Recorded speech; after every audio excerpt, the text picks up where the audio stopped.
اعوذ باللہ من الشیطان الرجیم بسم اللہ الرحمن الرحیم۔ اب آئیے بسم اللہ الرحمن الرحیم، اب یہ سورہ بقرہ شروع ہو رہی ہے۔ سورۃ البقرہ جو 286 آیات پر مشتمل ہے، تقریباً 2.5 پاروں پر پھیلی ہوئی ہے۔ ہر شخص جانتا ہے کہ یہ قرآن حکیم کی حجم کے اعتبار سے سب سے بڑی سورت ہے، لیکن یہ معاملہ صرف حجم کا نہیں ہے۔ نبی اکرم صلی اللہ علیہ وسلم نے اسے سنام القرآن قرار دیا ہے۔ آپ نے فرمایا لکل شیء سنام، ہر چیز کی ایک چوٹی ہوتی ہے، جیسے اونٹ کا کوہان ہوتا ہے۔ وسنام القرآن البقرہ، سنام القرآن، قرآن کی چوٹی جو ہے وہ سورۃ البقرہ ہے۔ یہ نوٹ کر لیجیے جو میں نے کل آپ کو جو مختلف مکی اور مدنی صورتوں کے گروپوں کے بارے میں بتایا تھا کہ یہاں سے اب پہلی منزل بھی شروع ہو رہی ہے اور پہلا گروپ بھی شروع ہو رہا ہے، اور اس کے ساتھ جو اگلی صورت آئے گی وہ اس کا جوڑا ہے، سورہ آل عمران، جس کی سب سے نمایاں علامت یہ نوٹ کیجئے، یہ بھی الف لام میم سے شروع ہوئی، اگلی بھی الف لام میم سے شروع ہوگی۔ اس کے بعد 2 صورتیں مدنی اور ہیں، لیکن ان دونوں میں نہ حروف مقطعات ہے نہ کوئی اور تمہیدی کلام ہے، براہ راست خطاب سورہ نساء میں یا ایھا الناس اور سورہ مائدہ میں یا ایھا الذین آمنوا، کوئی تمہیدی بات نہیں، کوئی حروف مقطعات نہیں، براہ راست خطاب۔ وہ ایک جوڑا ہے سورہ نساء اور سورہ مائدہ، اور یہ ایک جوڑا ہے سورہ بقرہ اور سورہ آل عمران۔ سورہ بقرہ اور سورہ آل عمران کو نبی اکرم صلی اللہ علیہ وسلم نے الزہراوین بھی قرار دیا ہے۔ زہرا کہتے ہیں بڑی روشن چیز کو، یہ حضرت فاطمہ رضی اللہ تعالی عنہ کے نام کے ساتھ آتا ہے، فاطمۃ الزہراء، تو زہرا بہت روشن دمکتی ہوئی شے۔ الزہراوین یہ 2 نہایت دمکتی ہوئی صورتیں ہیں جو قیامت کے دن 2 بدلیوں کی شکل میں ظاہر ہوں گی، حضور نے فرمایا، اور جو لوگ ان صورتوں سے محبت کرتے تھے ان پر سایہ کریں گی۔ اللہم ربنا اجعلنا منہم، ہمیں اللہ تعالیٰ ان میں شامل فرما دے۔ اس سورہ مبارکہ کو 2 حصوں میں تقسیم سمجھیے۔ ویسے تو یہ کہ رکوع آئیں گے، پارے بھی بدلیں گے اس میں، لیکن حصے 2 ہیں۔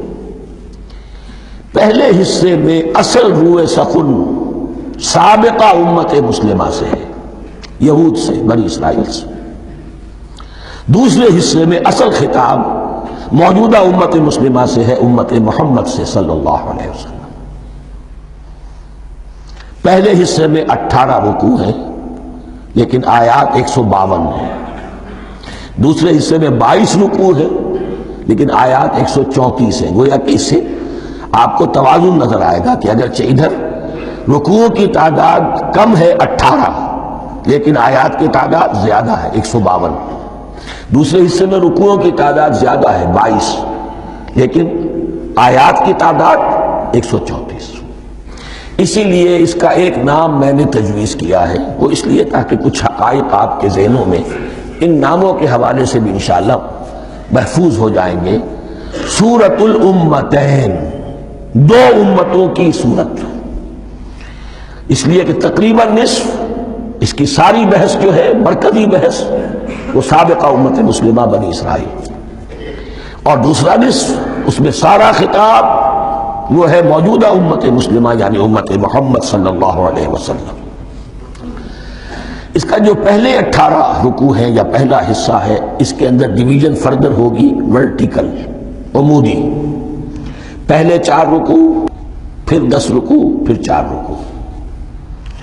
لیکن جو 22 رکوع ہیں دوسرے حصے کے، دوسرے نصف کے، اس میں ڈویژن جو ہے جو ہاریزونٹل ہے، وہ افقی تقسیم ہے، عمودی نہیں، افقی۔ وہ میں بعد میں بیان کروں گا جب ہم وہاں پہنچ جائیں گے۔ ان کو پہلے سمجھ لیجئے، اس پہلے حصے کی جو تقسیم میں نے کی ہے، پہلے 4 رکوع، پھر 10 رکوع اور پھر 4 رکوع۔ پہلے 4 رکوع یوں سمجھیے کہ پورے قرآن مجید کے لیے اس کی حکمت اور فلسفے کا جو حصہ مکی قرآن میں بیان ہو چکا تھا اس کا خلاصہ ہے۔ جب یہ صورت نازل ہو رہی ہے تو یہ تو مدینہ میں حضور تشریف لا چکے ہیں، 12-13 سال جو ہے گزر چکے ہیں، اور ان 12-13 سالوں کے دوران 2/3 قرآن نازل ہو چکا ہے۔ اس میں جو بھی حکمت، فلسفہ اور بنیادی دعوت، یہ جو چیزیں مکی قرآن میں بیان ہوئی، ان کا خلاصہ نچوڑ نکال کر یہاں 4 رکوعوں میں رکھ دیا گیا۔ اگرچہ ان میں بھی جب گہرائی میں آپ دیکھیں گے تو روح سخن جو ہے وہ بنی اسرائیل کی طرف ہے، وہ میں بعد میں عرض کروں گا، لیکن اضافی طور پر یہ سمجھ لیجئے کہ پورے مکی قرآن کے حکمت اور پیغام کا خلاصہ ان 4 رکوعوں میں۔ پھر 10 رکوع ہیں جن میں براہ راست خطاب ہے سابقہ امت مسلمہ، یا بنی اسرائیل۔ اس کے بھی 2 حصے ہیں۔ پہلے ایک رکوع میں دعوت ہے، بڑا انداز اس کا بڑا پیارا ہے، اس میں دعوت ہے، ایمان لاؤ محمد پر صلی اللہ علیہ وسلم۔ اور اس کے بعد 9 رکوع ہیں ملامت کے، ملامت، تنقید، تم نے یہ کیا اور یہ کیا اور یہ کیا، ہم نے یہ احسان کیے، یہ احسان کیے، یہ احسان کیے، تم نے یہ ناشکری کی، یہ ناشکری کی، یہ ناشکری کی۔ اور اس سب کا نتیجہ آخری 4 رکوعوں میں ہے کہ اب تمہیں اس منصب سے معزول کیا جا رہا ہے جس پر تم 2000 برس تک فائز رہے ہو، اور تمہیں ہٹا کر اب ایک نئی امت محمد کی شکل میں جو وجود میں آ چکی ہے صلی اللہ علیہ وسلم، اسے اس پر فائز کیا جا رہا ہے۔ اور اس کی علامت کے طور پر اسے میں کہا کرتا ہوں کورونیشن، تاج پوشی۔ ایک امت معزول، دوسری امت اس کا نصب ہو رہا ہے، اس کی تاج پوشی کے لیے سمبل، علامت کیا ہے؟ قبلہ تحویل۔ وہ قبلہ یروشلم، سابقہ امت کا قبلہ اب ادھر رخ نہیں ہوگا، اب اہل توحید کا قبلہ یہ مکے کی طرف ہوگا، بیت اللہ کی طرف ہوگا۔ تو تحویل قبلہ کا مضمون ہے جو ان 4 رکوعوں میں آتا ہے۔ تو یہ میں نے تھوڑی سی تمہید جو ہے آپ کے سامنے رکھ دی ہے، اب بسم اللہ کیجئے۔ صدق اللہ العظیم۔